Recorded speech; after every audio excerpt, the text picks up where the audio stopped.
Ako na refinancovanie úveru. Začali klesať úrokové sádzby a teda vytvára sa tu priestor na to, aby ste mohli mať vy nižšiu splátku na vašej hypotéke. No ale v stručnosti na začiatok, čo to je refinancovanie úveru? Je to prenos hypotéky z jednej banky do druhej banky, prípadne interné refinancovanie v tej istej banke, teraz pozor, za účelom nižšej úrokovej sádzby, respektíve nižšej splátky, ako momentálne máte. No a koľko presne to je, ťažko povedať, ale kvôli 5 eurám to asi robiť nebudete. Prečo? Lebo refinancovanie nie je zadarmo. Sú s tým spojené nejaké poplatky.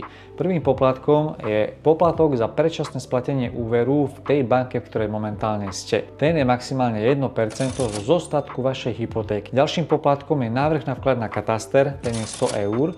A ďalším poplatkom môže byť aj poplatok za zriadenie novej hypotéky v novej banke. Taktiež je niekedy potrebný aj nový znalecký posudok. Ten môže byť nabitý 200 eur, na rodinný dom 300 eur. No ale skúsme nejaký príklad, aby sme tu nerozprávali o ničom. O koľko vám klesne splátka, ak by klesol úrok o 0,5% na 100 000 hypotéke pri dobe splatnosti 25 rokov? Je to 28 eur.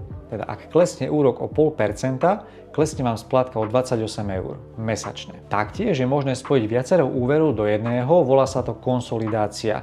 Teda viac hypoték alebo nejaké spotrebné úvery, prípadne nejaké debety. No ale pozor, každý úver je potrebné veľmi detailne prepočítať predtým, ako sa do refinancovania pustíte. Aby sa vám nestalo, že suma poplatkov bude vo finále o dosť vyššia, možno že rovnaká, ako úspora, ktorú ste dosiahli. V tom prípade to bolo celé zbytočné. Taktiež si dajte pozor na nízky úrok, ktorý vám banka môže sľubovať. Ten môže byť niekedy podmienený či už životným poistením, prípadne otvorením nejakého účtu alebo sporiaceho produktu, prípadne ďalšieho poistenia na nehnuteľnosť, čo vám vo finále ale predráži celú ponuku. A pre tip, ako ušetriť spomínané 1%, si prečítajte popisok pod videom.